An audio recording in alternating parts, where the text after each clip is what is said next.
Pag binubungkal talaga ng lupa, tumataba yung mga pananim, no?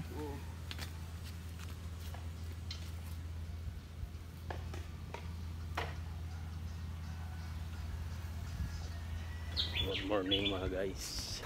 So ngayon, Lunes na naman.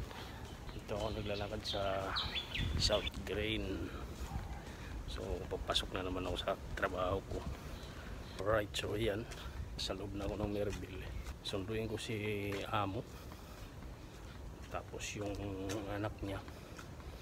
Hatid ko sa school. Pero wala si Bella dyan. Nandun sila sa Antipolo. So agaan ko lang ngayon para iwas traffic ba. Oras natin ngayon ay 5:30 na. Yan mga guys, medyo maliwanag na dito.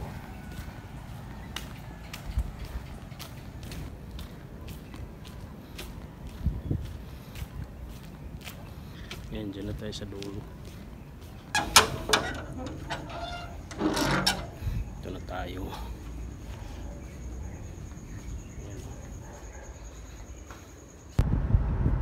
Alright mga guys, so yun mga guys, to nandito na tayo ngayon sa Skyway ng Merville. Tatawid na tayo ng BGC. Ayun o, ang ganda ng view dito mga idol. Kung kayo ba'y nakakadaan dito, masarap dito dumaan mga idol. Alright. Yan o. Oh, diba? Diyan ba ang airport yan mga idol?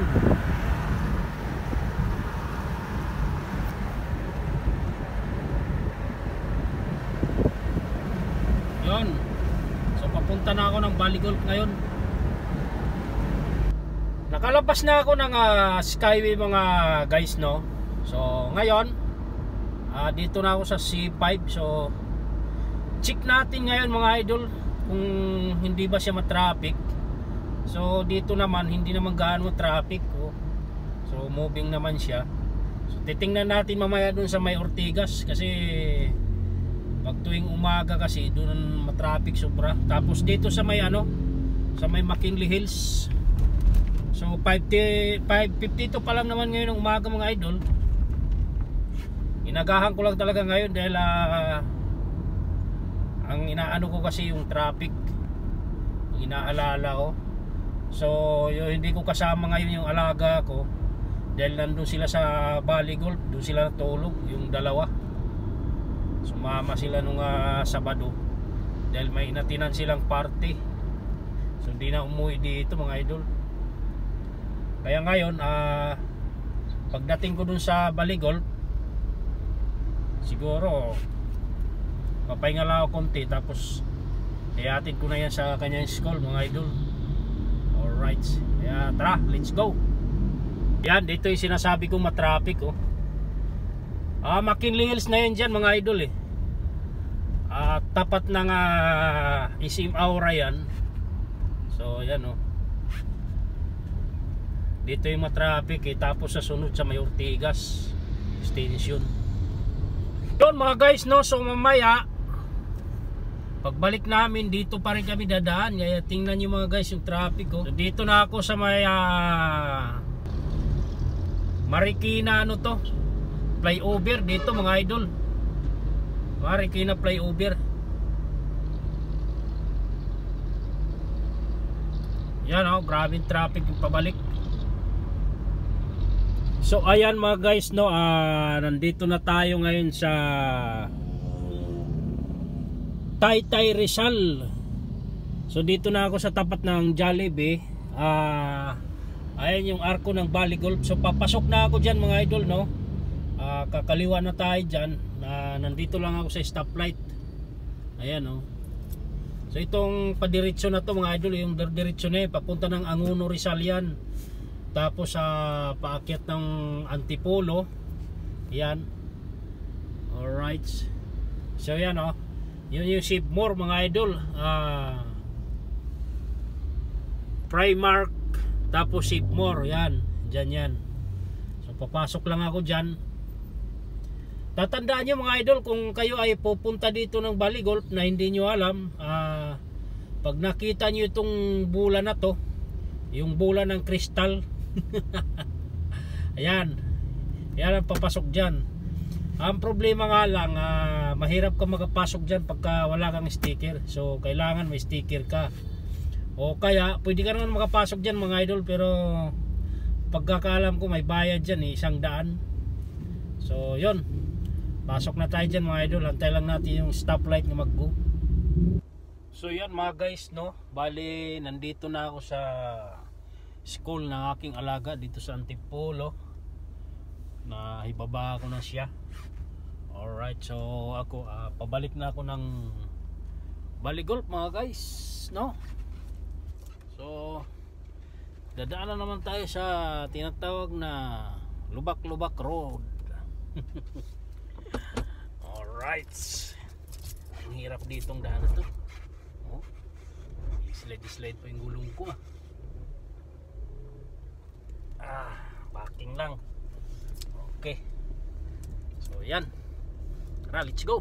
Nang daan dito mga idol sa Lubungan, tapos Lubak-Lubak Road pa. Ngayon yung mga gwardiya dito walang coordination pa sa ano nila, nga pag ikaw palabas dapat ititigil yung papasok eh. Walang iya, dapat tumatawag sila. Ng putik, ang hirap eh.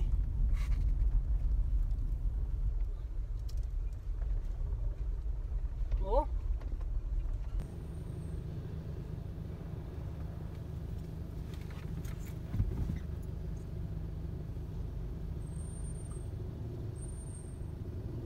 mga idol yung daan yan. Tapos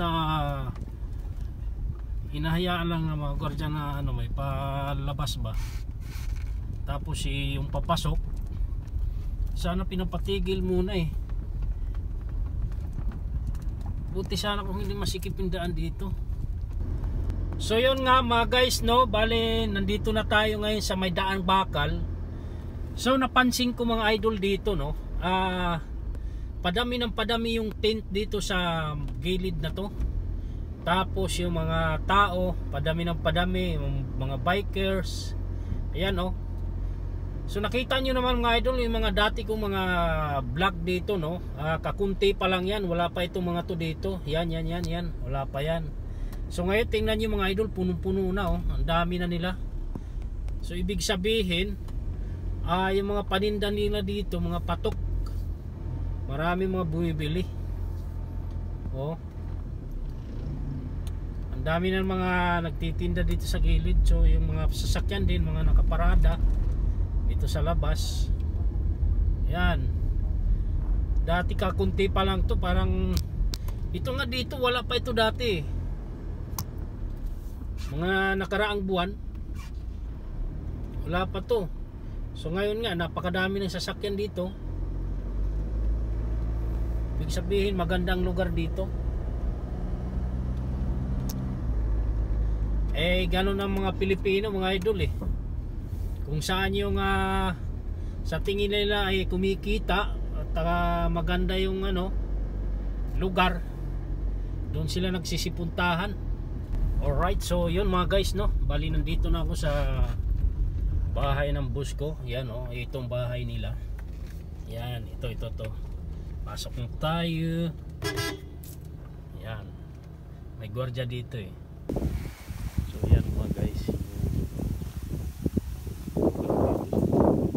yung bahay ni boss. Yan yung kalawak. Yung mga motor ng kasama ko. Yan. Yan, oh. Yan. Kita nyo. Ito yung bahay.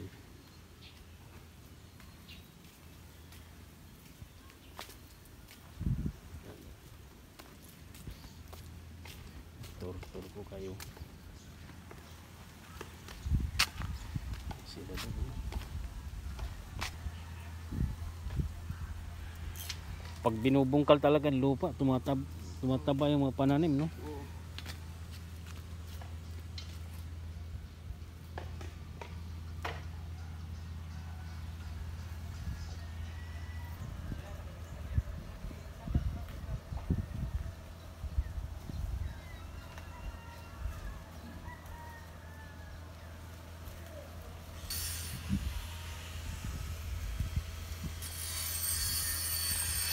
May gwardiya man dyan. Anong ginagawa mo dyan?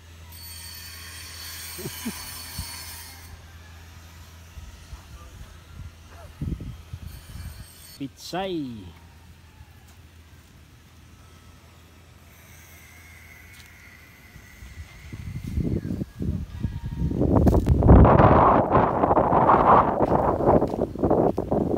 Dati hindi ito mahitsura dito eh. Ngayon putik na yan.